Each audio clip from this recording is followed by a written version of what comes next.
It's my opinion that potential is God-given, inborn, whatever you want to call it. I can remember being 3, 4 years old. My mom would tell me the same thing.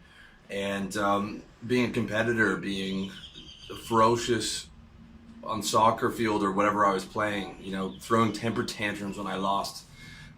If you have a lot of potential, if you're a driven guy, this is probably the same applies to you. Okay? You all have this. If you're watching this, you're probably driven. You probably have potential. Otherwise, you probably wouldn't even be watching personal development stuff, or you wouldn't even think to click on a video like this. Okay? A lot of people don't, though. A lot of people don't. And I do believe that it is inborn. That it is inborn. And it's God-given. You're given a certain amount of potential. You're given a certain amount of drive. You're given a certain amount of ability to maximize that potential. You're given a certain amount of self-control to control yourself from doing things that would harm you and therefore hinder you in fulfilling that potential. Okay? You're given this set of gifts, but then you have the free will on deciding how you're going to choose to either use those gifts or not use those gifts in this life. So the gift is the gift of potential, and when you follow that potential, the gift is you get success. You have that burning desire for success. You're frustrated when you're not successful. You're frustrated working a job that you don't like. You're frustrated in all these different areas. So the gift that you get is that burning desire to succeed allows you to be successful. Allows you to be successful. The guy who gets what he wants, the guy who's held at a higher standard, the guy who succeeds in business or these different areas where other people might look up to you. Okay, you get those moments of pure ecstasy when you fulfill your potential or you overshoot it. Okay, if you know what I'm talking about, if like you're on your mission and you hit that next level or you overshoot that next level, and if you're a guy with potential, if you're a driven guy, you know that's the biggest high that you're gonna get in life is when you just crush a mission or you take things to the next level or you overshoot it, you surprise yourself and smash your own target. It's just pure ecstasy. That's part of the gift. And the other part of the gift is solidification in your mission. Like you're the guy that's on it every day. You're on top of it. You're not wondering what you have to do. You're not bouncing around here and there. You're not having the FOMO of like, oh, should I be doing this? You're on your mission. Okay, whatever. My mission's RLD now, but when my mission was trading, there was like I was trading 8 hours a day, and then 5 hours a day I was at the library. So you get that solidification of mission and purpose that a lot of people don't have, because a lot of people don't have direction. They don't know where they're going. So those are the gifts that come with potential, but everything comes with a price.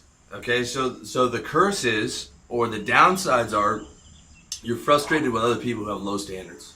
Okay, you're like, why don't these people do this? Why does that guy make a U-turn into oncoming traffic? Why aren't people self-starters? Why don't people have larger vision?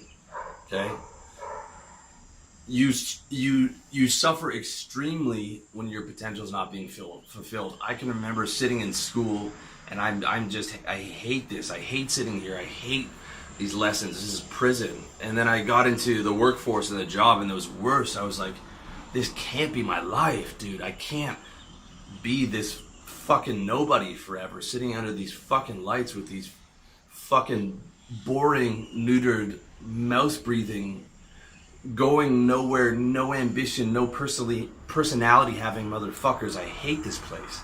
I hate corporate environment. I hate being like, this is not me. This can't be me. And everyone around you is telling you like, well, this is a good job. You should take the job. You should be this guy. And I'm sitting there thinking like, this is my fucking one life. Where's the greatness in any of this? How can I be great sitting in this fucking office forever, taking orders from this motherfucker around these boring, neutered, petty, work-safe fucking mouth breathers? Okay? I know it's harsh, and that's a little harsh, but I'm trying to get you to like how I actually felt in my heart when I had to sit there working a job, how much I hated it. So when your potential is not being fulfilled and you have people around you and environments that are stifling you, you are going to suffer extremely. You are going to be extremely unhappy. You're going to be extremely angry, okay? Because you're not supposed to be there. you're not supposed to be there, right? Like, the worst thing in the world is for the guy with the potential to be at those jobs, because some people can work those jobs and not care. They don't think about it. They live for Friday. They live for the cake on their birthday. They live to make that like 50 grand. They live, and they're just thinking about that, and they have that small life, and they're okay with that. And that's perfectly fine, to be honest, man. Perfectly fine for people like that. But you're not going to be that guy. So there's a lot of unhappy guys who are working jobs because they, whatever reason, they took on a family too early, or they're scared or whatever, and they just hate it because they have that potential and they're not living up to it. And then when you're not living up to your potential, you will guarantee to be frustrated, angry, and you're going to try and make sense of it. You're going to be like, oh, it's this and that. But you see these guys, they're frustrated all the time. They come home, they snap at the wife, they snap at the dog, they snap at the kids because they're not fulfilled. Every single day they're reminded of that. And every single day they try to make sense of like, oh, I'm getting my 60 grand and my 70 grand, and it's a good job and there's good benefits and this, that, and the other. But deep down they know that they're not fulfilling close to their potential, and they fucking hate themselves for it, and they hate their reality, they hate the people around them who are stifling them in that environment. They hate the fact that they have to, or they feel like they have to do it because now they've taken on other commitments like a family and house and things like that.